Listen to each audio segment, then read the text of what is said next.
Welcome back. Hopefully by now you've gotten well started with OwnersRoom, because in this video I'll show you how to do a fundraising with OwnersRoom. Before starting the work inside OwnersRoom, I will make sure that I have all my terms in place. How much are you raising, from whom, and of course at which valuation, which can be a very tricky one. These aspects are best figured out together with your board and of course some key shareholders. So first of all, I would go through and check that I have all the groups I need for my funding. If it's a more complex funding round, you might need a separate group for a due diligence team or legal advisor or stuff like that. In my case, it's a fairly easy funding round, so I'm good with these three.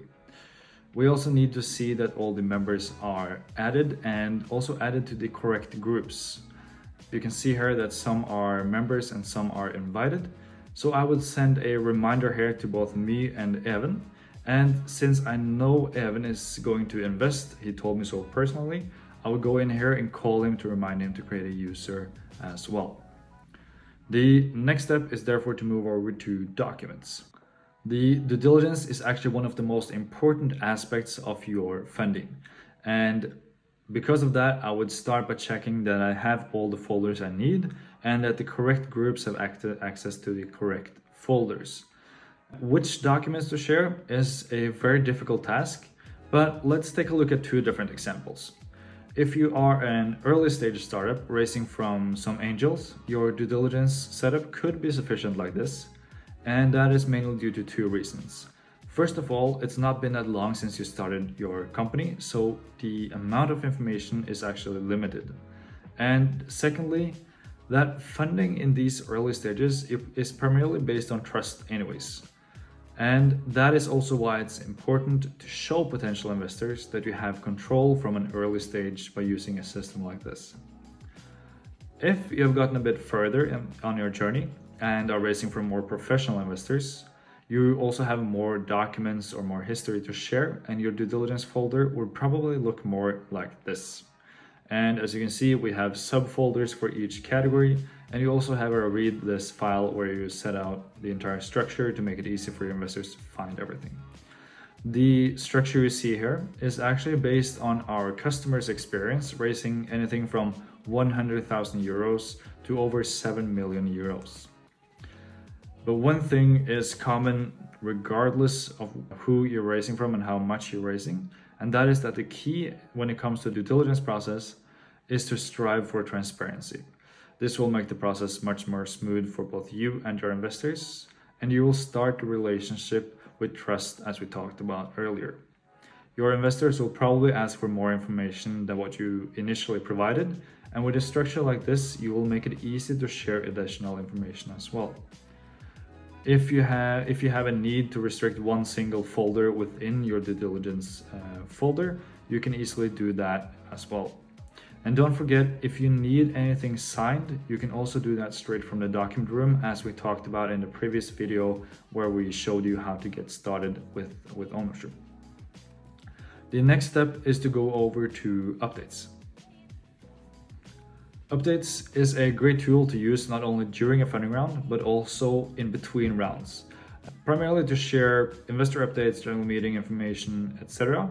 And when it comes to your funding round, I would start off by sharing an update about 2 weeks prior to launching to let all investors and potential investors know it's about to happen. Most of them will probably know already as you have met with them, but it's a good way to send a friendly reminder. And by giving them 2 weeks, the probability of them recommending other investors is also higher, as they'll have sufficient time to get acquainted with your company and schedule a meeting with you. Okay, let's say we are now at day 0 and we are going to launch our round. The first thing I would do is to go to the update we sent out 2 weeks ago and check the email analytics. And here we can see that 3 emails were not delivered, whereas 1 unsubscribed. So for example, Puzzles Capital, they never received the information that the round is 2 weeks away. So I would here reach out by phone, or if I have another email address, I would do that and get the correct email address registered. Oh, and by the way, once your investors enter your OwnersRoom, they can see all the updates as well, building even more on that trust we talked about, as they will see real information and not just a glorified pitch deck. So let's send an update letting the investors know the round is on. And as you can see here, I want all members to get this update. In this case, we have 28 recipients. If you have your accountant, lawyer, or other people invited that don't need this information, you can of course restrict access by using the groups we talked about earlier and send it to shareholders and potential investors only. In most cases, the update should look something like this, clearly stating what is happening in the subject line with the amount you're raising as well. And if you have any investors that have said they will guarantee a percentage of the round, do put that here as well, as it reduces the risk for your other investors.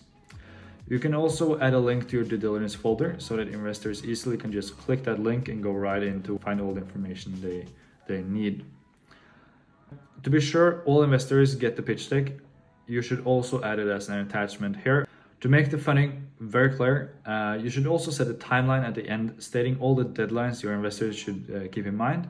And this also makes it easier for them because they know when they can expect different stages of the funding round to happen. So let's send it out, and as you can see, it stores in the feed here, and your investors can easily access it on their computer or on their phone. So let's actually launch the funding round by sending out the subscription forms. And by doing that, we will go down to deals, which I've talked about earlier. First of all, we need to add all information that will create the digital subscription form. And these terms should often be decided together with your board and key shareholders, as it can be very tricky to set the correct valuation and terms. In this case, we are doing a seed funding with a deadline the 11th of July. And don't worry, we will not stop your round if you run past your deadline. This is just to have a date. You close the deal whenever you are ready to close the deal. If you have different share classes, you can select the correct one here, and then we can add the maximum shares we will issue and at what price. This will give us the amount we are raising. So let's move on and double check that the terms are correct before we move down and start adding the participant. In this case, I would again like to invite everyone to participate. As we have checked all emails and corrected the ones that did not receive the previous update, we can be very confident that everything is good here and therefore launch the round and see that everything got delivered. What's about to happen is one of my favorite things about OwnersRoom. As you have done everything so smooth up until now, you can now just pay attention to the dashboard or even put it up on a big screen in your office for all employees to see. We see investments are ticking in and that we have analytics on everyone from delivered, opened, signed, and as we see here, we have one rejected as well. Annie does not seem to want to invest, but I would still reach out to her personally to check if this was her intention. She might have clicked wrong or something like that, so it's good to check to be safe. So let's see what else is happening. Jason and Spars, his firm, told me earlier in our investment meeting that they would invest, and they are one of my largest investors. So I'll therefore send a reminder and also pull up his information and call him as well. And voila, he just hadn't signed yet, but he did it as we spoke on the phone. And then we reached our goal as well, or we actually surpassed it. So now let's close the deal, and I will highly recommend sending in updates saying that the round was closed successfully and repeat the dates that we had previously. Once you have done the allocation and received the funds in your account, you can move over to cap table and register the funding round there. So inside the cap table here, you can easily click update and add the same information as we had on the round. We add the participant, which in my case was everyone except Annie, and enter all the shares that were allocated to each investor. We can also see the totals on top there to make sure we don't make any mistakes. But if you do make any mistakes, you can easily change them later.